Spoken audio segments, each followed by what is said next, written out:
And okay, we're going to kick this off with the theme of Sonic the Hedgehog composed by Masato Nakamura.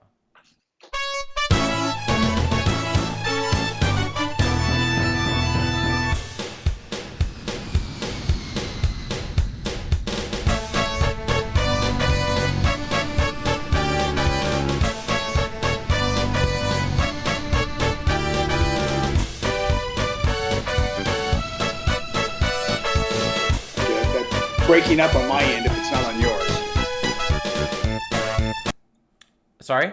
That's well, as I said, that broke up. It started to play, and then all of a sudden it got really choppy and then cut out. So I don't know if that was if on my end anyway. Okay. But Well, what it definitely I got me I should have thinking, told you. visualizing I should the have old told days of you. Sega. I should have told you beforehand. That was just the kick into the thing. That was just a kick into the introduction of you and Yeah. everything. So I don't know. We're just gonna go with that. Hi, Hello. I am Ben from Definitive Dubs, making a video that's a little different from my usual content. Sonic the Hedgehog, one of the most important video game characters ever, and one of the most important video games, is turning 30 this year. And now I'm sitting down with one of the guys who was there when it all went down. Craig Stitt worked at Sega Technical Institute from Like what year? 1990 to 95.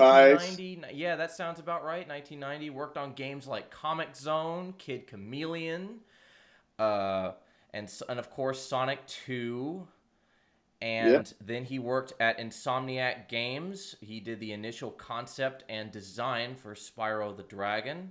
Worked there doing art for the Spyro trilogy as well as the Ratchet and Clank games on PS2. I don't know how well you were involved with those.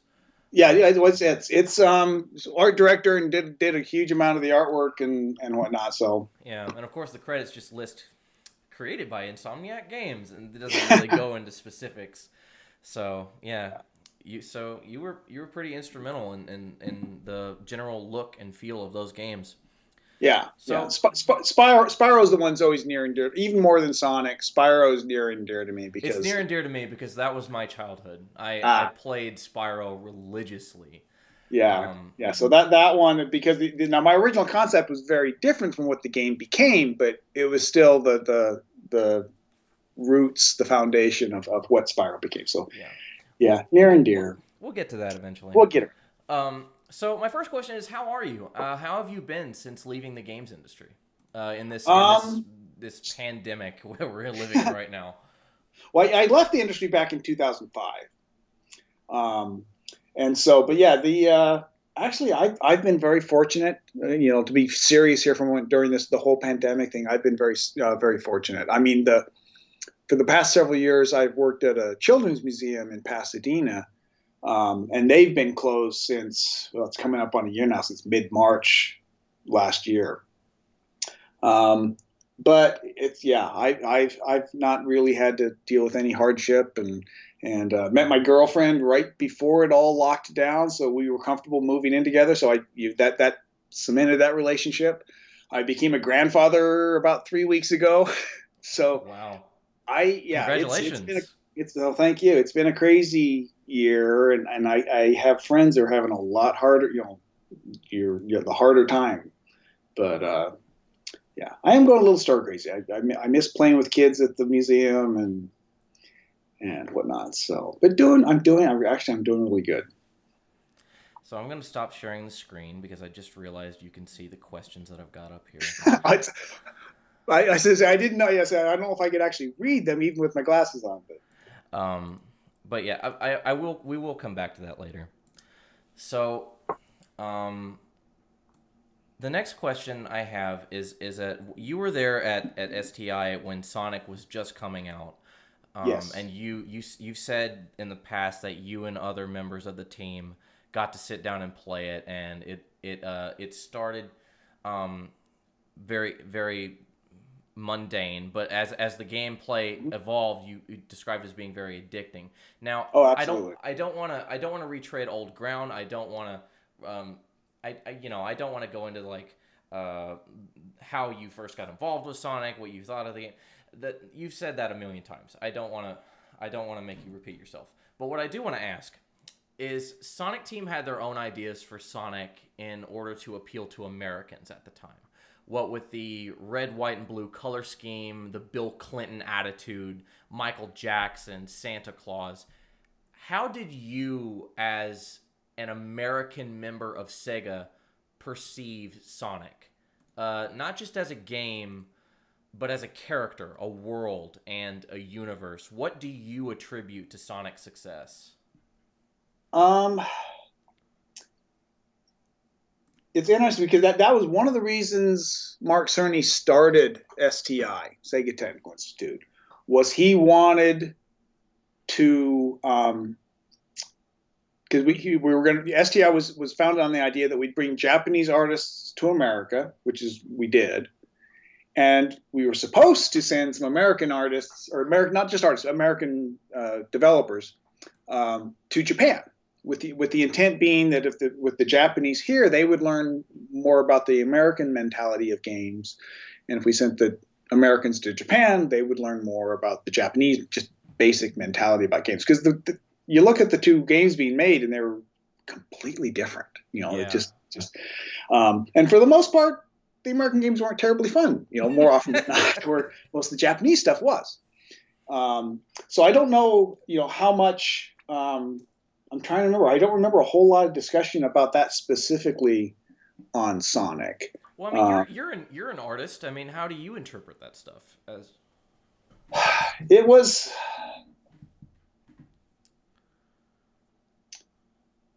Sonic, specifically on the Sonic stuff, it just was a good look. Period. It didn't matter if it was, as I say, it was.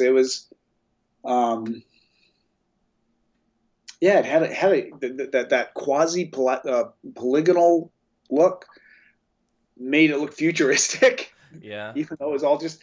But I'm not sure. It was a great look. It was a interesting look to try and replicate or work into once I actually started working on Sonic 2, of going back and looking at the artwork in Sonic and saying, okay, well, what makes it look like? Because you could look at a screenshot from Sonic and go, that's Sonic. Why? What is that? Yeah, I can understand that.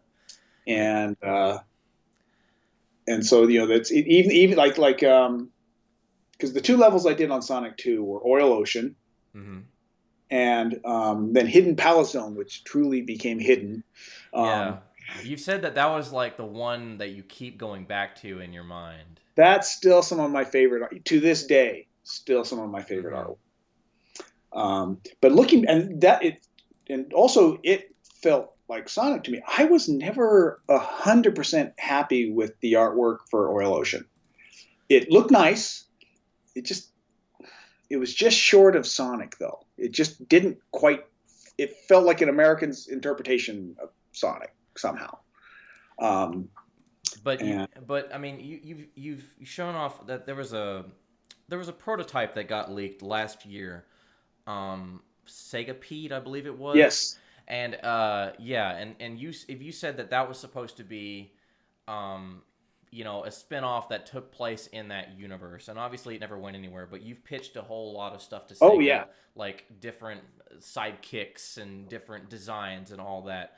But so it always seemed to me, looking at that, like you had a fondness for Sonic as a look and as that universe, and you wanted to do more things with it. Would you say that you had your own personal vision for Sonic, and did that influence Spyro in any way? I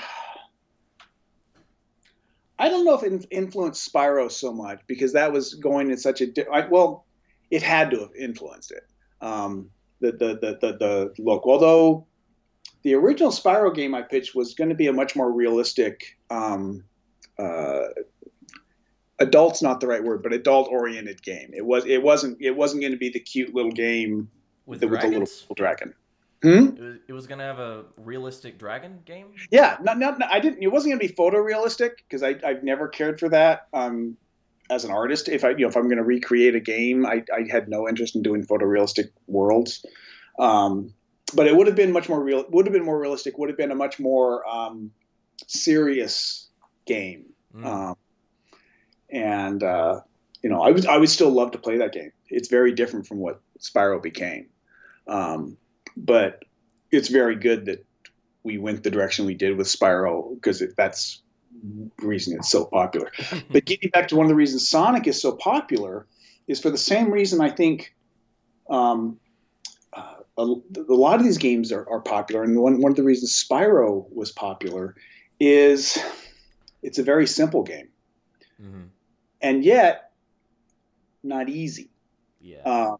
You can literally hand the controller to Sonic to a 4-year-old. He mash buttons, and he can finish the first level. That's what I've always valued about it, is that it was a one button game. One button game. It was extremely, the skill ceiling was just extraordinarily high. Yeah. And any child could get through the levels, but it took a master to get through it without getting hit and to have a high score. And Exactly. I think a lot of fans attribute that to what made Sonic such a great game. Oh, and that really is. I absolutely agree with that. And that's where the genius comes in. It really was a combination of all those things. The one button, jump, run. Yeah. It got a little more complicated on Sonic 2 because you had the spin dash where you had to hold the button down. Yeah. But that was a really needed thing. And of course, you can't really do a one button game nowadays. I mean, you have to. Yeah, you'd be hard. Yeah. I mean, not because it wouldn't work, not because Yeah. Well, I'm sure not some because people. you couldn't make a great game. I'm sure indie It's games have done that, tried to yeah. make it work with one button. But yeah, if you're doing like a big budget, you have to make use of every button on the controller to make to. Yeah, I think that's what. Yeah. I think that's what Sega has been struggling with nowadays, is trying to balance the simplicity of what Sonic stands for, but also trying to introduce some new mechanics, some new depth to the gameplay. That's really tricky. It's well, like, because I did Sonic Spinball, and that was done because people really seem to enjoy Casino Palace. Casino Night all is what blurs together in my mind after 30 years. There probably was a level in Sonic called Casino Palace at some point. Casino. What was the casino one? It was in Sonic 2? Casino Night Zone. That was Casino Night Zone. And people enjoyed the pinball aspect of that. And then Sega realized that Sonic 3 was not going to get out in time, and so let's cram a game that's a pinball game. And it's a fun game, and I really enjoyed working on it. But a lot of people hate it because it's not Sonic. Right. He spends the whole time as a ball. And so you have to, you can't stray too far. It's like anything, Star Trek, Star Wars, Game of Thrones, Walking Dead, whatever. If you stray too far from what brought the core enjoyment in, you run the risk of alienating. As you're trying to bring in more people, you're alienating.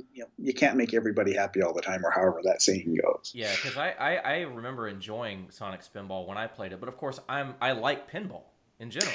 Yeah, I really enjoyed it because one of my favorite games they had a Genesis conversion that was almost unplayable. Devil's Crush on TurboGrafx. I never played that one. Really fun pinball game. And so I was looking forward to doing the pinball game. It was good. Too hard. It was yeah, too hard. You can't even get past Toxic Caves. Yeah, it's that's my complaint about a lot of the games I worked on. It was like, I can't finish these. It was my goal. I always did. I always finished every game I ever worked on except for Comic Zone. I could not finish Comic Zone. I couldn't even get past the first level in Comic Zone. It was painfully hard. Also, I'm kind of a crappy game player, but still, with the amount of time I spent playing it, I should have been able to finish these games. So, well, I did finish them. Because they included Comic Zone in several Sonic compilations for PS2 and whatnot. And I remember unlocking it and playing it, and I died almost immediately. I was like, okay, back to Sonic. Yeah, so it was that simplicity. But I can also appreciate that from a creative standpoint and a developer standpoint, that you don't want to just do more of the same, because you want to not even trying to please players. You want to push yourself and pursue new things and fun things. And we had that very problem with Spyro, Mm-hmm. in that by the time we got to Spyro 3, you've kind of tapped out all the gameplays, particularly with Spyro, no hands, no thumbs. You're And so we had to come up with all these weird ways for him to work machinery and use something other than his breath weapons. I've heard that was one of the things that led to Ratchet and Clank, is that, wait a minute, Spyro can't hold a gun. Yeah, so Sony specifically asked, "Can you guys come up with something that's got thumbs?" They didn't word it that way, but that was basically what it was. Yeah, we need opposable thumbs. Hint, nudge, But nudge. when it's I feel this way. I've got a theory, and it holds to games and movies and a lot of things. Is that mostly games, though? Is you got your first game, and you're under a huge crunch because everything's new. The code's new, art's new, the look, everything is new. And so, as you get closer to the end, there's all this stuff you've got to cut because you just don't have time, or you're not able to make it work. And so you've got to ship a game, and it could be an awesome game like Sonic or like Spyro. It's not the game you really wanted to make. Yeah. And so, but then on 2, now you've got a little more time. You've got a foundation. Not everything is not new. Even if you're starting from scratch, everything's not new. Mm-hmm. And so you've got stuff like the spin dash in Sonic. Sonic, Spyro, those S's are going to get us mixed up. So, so there's all these little things that either they're a shortcoming you found in the original game that you weren't aware of till you actually played it, or it's just something you couldn't get in. You didn't have time. Spyro is very much that way. Spyro was supposed to be able to swim in the first game. And we got towards the end. I'm not sure how close to the end. And Al, the lead programmer, goes, "I don't have time to program the swim animations." So like, okay, well, cut those. And now we've got to figure out a way to make water dangerous to a dragon. Yeah. Well, I mean, that adds to the comedy of the game a little bit. Oh, yeah. No, it worked out great. It worked out fine. I really like how swimming worked in Spyro 2, because I've always been of the mindset that water is stupid to put in a platformer unless it somehow makes you more awesome. And Spyro, it's the exact same controls you've been doing, except you're able to fly in every direction. Yeah, they're basically flying levels.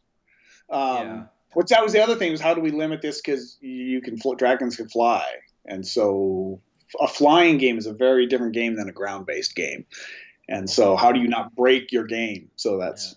Yeah. So I think that's... We'll give him like little wings so he can't fly.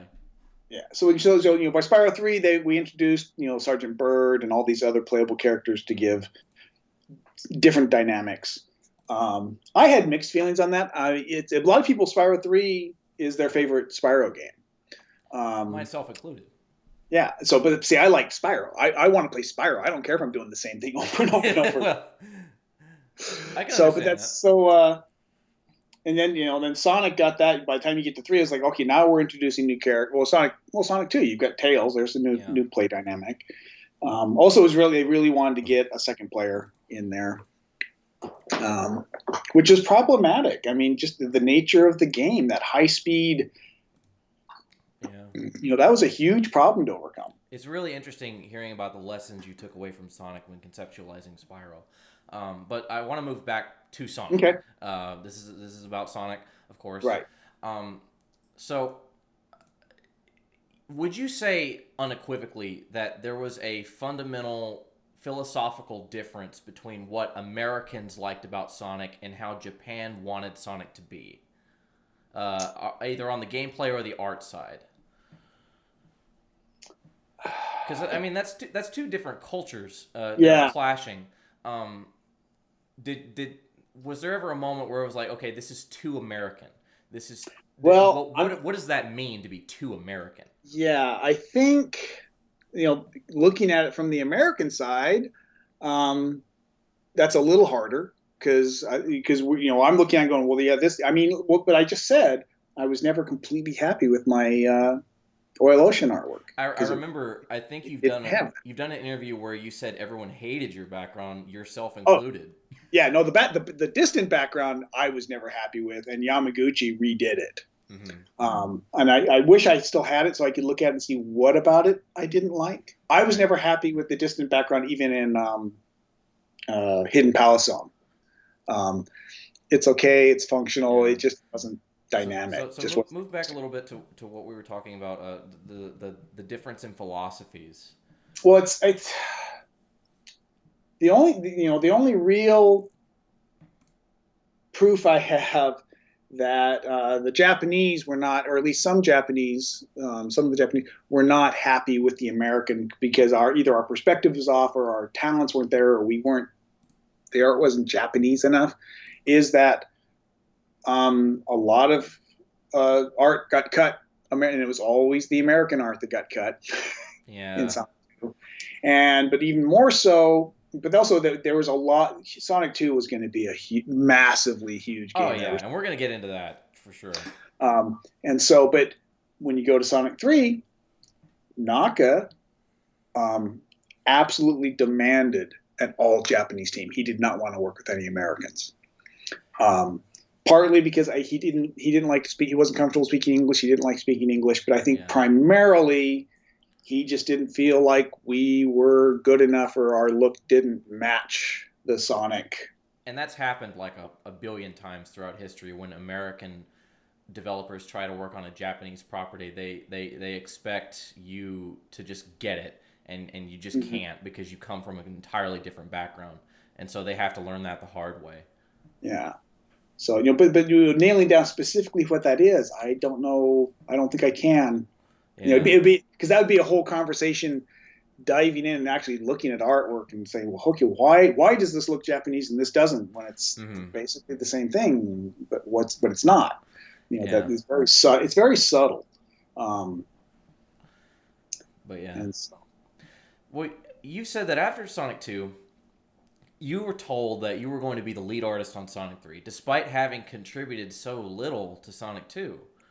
Um, did you draw that anything up prior to Naka demanding an all Japanese team?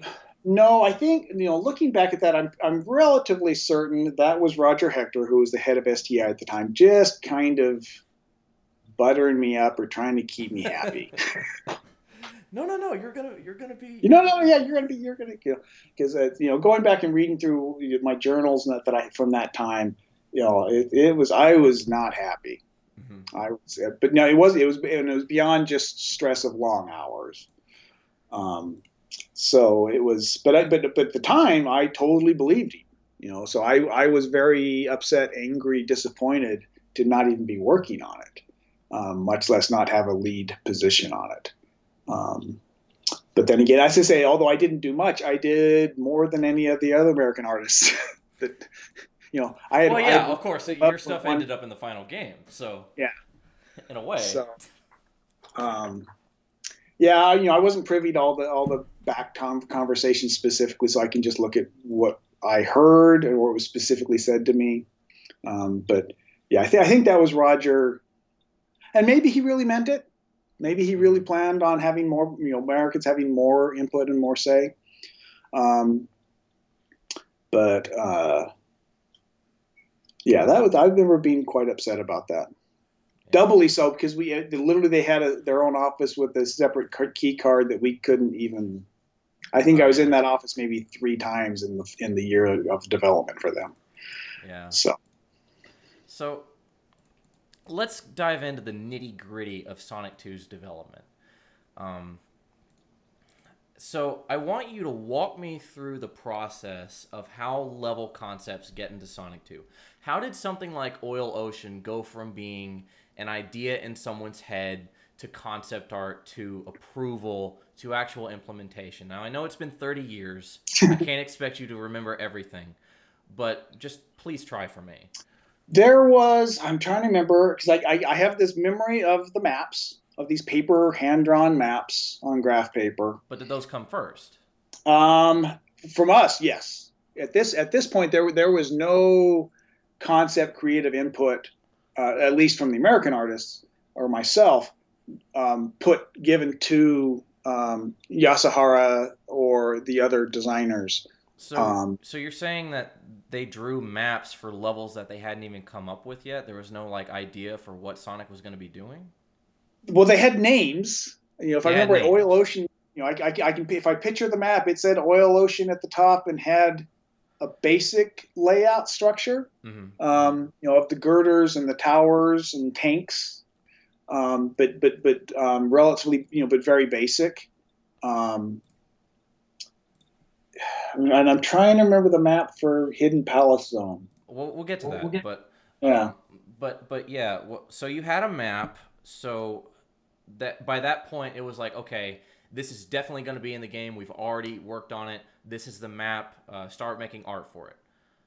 pretty much. That's the way I remember it. Anyway, here's a map, and it already had the theme, already had the concept, um, and I'm trying to remember the process of roughing out shapes and colors, and then I'm kind of making some assumptions here Hmm. of roughing out shapes and colors that would of objects that would fit in these maps, and then running that past Yasuhara and whoever else would have had a say on the look, and getting there okay. There was probably a lot of talking with Yamaguchi-san, because he was a machine, and it was his. If we could match the look and style of his artwork, that was Sonic. That was going to be the look.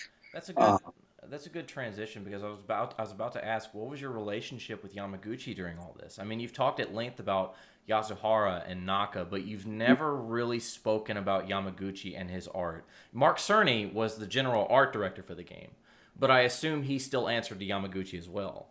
yeah, I'm trying to remember.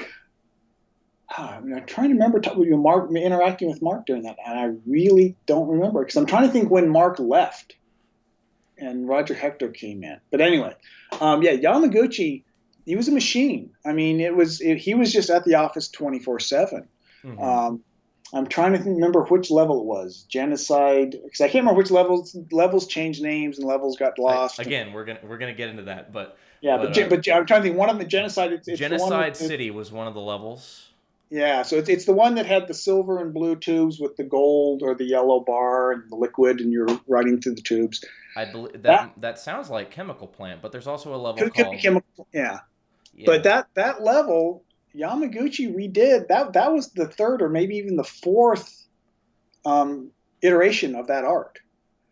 And because I remember the first time it was gorgeous. This is beautiful, and he's like, nope, come back in. He scrapped it all and started from scratch. Such is the life of an artist. But from what I could tell, no one else was unhappy with it. He was unhappy with it. He was a real perfectionist, and um, constantly reworking his art to get it to where he was happy with it. Um, but yeah, I don't have any bad memories of him at Hmm. all. And so which I But did. you've never really you said, but do you not remember like any specific interactions with him? Unfortunately, no. I think that's just a matter of an issue of time. Hmm. Um, I remember trying having him work with me and trying to polish things or get things right, but specifically the backgrounds that I just, for some reason, had a really hard time with. Hmm. Distant backgrounds, the far backgrounds. Um, and actually the conversations I remember having with him weren't about the game. It was he wanted to buy a 1960s Corvette, and he was always talking about getting one. And he finally did. He finally got a big old black 1968 Corvette, looked like a big old black Batmobile. Would you describe him as Um, an eccentric individual? no, eccentric. I wouldn't. No, he was fun. Yeah, no, I wouldn't, yeah, I don't think so. Maybe a little bit, just from a Japanese point of view, because he wanted this big American car, Hmm. big American sports car. Hmm. I don't. Seems like I heard he actually took it back to Japan with him. I'm not sure. That would be nuts. That would be crazy. Yeah, but yeah, that's so weird. I mean, you were on the art team for Sonic 2, but you never interacted much with the lead artist. Well, I say I just don't remember it. I'm sure I did. I'm sure they were constantly coming over and working with us. Right. Um, but I just don't remember details. Yeah. Which I'm going to say I remember that because it was fluid and natural. Because unfortunately, we tend to remember bad stuff more than good stuff. Mm-hmm. So there, I'm going to say there wasn't anything exceptionally wonderful with the interaction, and there definitely wasn't anything horrific or bad or frustrating or about it. Otherwise, I would sadly remember that. So I'm sure there was a lot of interaction there and a lot of prodding by him to make it fit more into the universe. So, about Yamaguchi, diving into that a little bit more. Back in September, you shared a boatload of never before seen concept art for Mm-hmm. Sonic 2. That was really cool. Some of that stuff we had never seen before, and it was really, really neat to see. But is that all you have? Do you not have level concept art from Yamaguchi or even the original map for Unfortunately, no. I would love to have some of the maps. Um, I've got some maps from Sonic, from Spyro and Ratchet and Clank. I really wish would hung on to some of the Kid Chameleon and some of the Sonic maps. I do actually. I've got one map from Spinball. That's a copy of the map that I used for something. So it's a Xerox of a Xerox of a Xerox. Um, yeah, no, unfortunately, no. I would, as I said, if I close my eyes, I can see the Oil Ocean, one of the Oil Ocean maps Mm-hmm. that then, I had gone over and roughed in, with colored pencil, more specific shapes based on what my artwork. The other thing I'm surprised, as I know somewhere, I would have pencil sketches of what I wanted the stuff to look like. And That I would don't be have any of those. And a lot of that stuff I did keep. And so I just don't have much of it from the Sonic stuff. And so I don't know if I did most of it on the computer in pixels that's or so if it was just on loose paper that got filed and lost. that's so that's so off the wall to me because you had all those sketches from Yamaguchi and yet you don't have anything specific to the levels that you worked on. No, which is, yeah, and I can't answer why. Well, part of it is at the time you're doing it, you're just, Yeah, I mean, you don't have it in your head like, oh, this is going to be legendary. yeah, you're not looking. In fact, I talked to Yasuhara, or emailed him during when I was digging through and finding this old stuff, and I came across this game that I had completely forgotten about. Part of this too is my memory's crap. Um, this Treasure Tales game that I had completely forgot about that I'd worked on because it's on a videotape I made for a resume, Mm-hmm. and like, oh, I don't remember anything about this.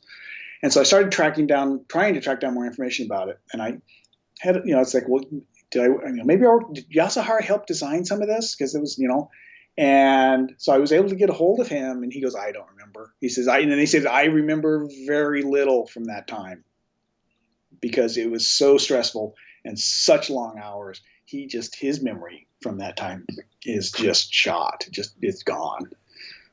Yeah, But yeah, I would love to go back and whisper in my ear. Keep, because I kept a pretty good journal back then. Sadly, it's all about, ooh, who am I dating this week?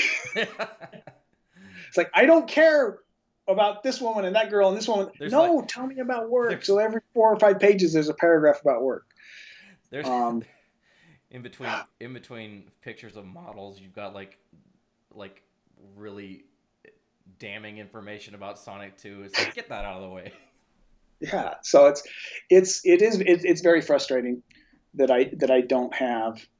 I remember for Kid Chameleon actually working up some kind of watercolory artwork. Mark Cerny drew the maps, and I literally on those maps with these with kind of watercolor painted what I wanted to do on the maps. Mm-hmm. And those I know I kept and have gotten lost somewhere.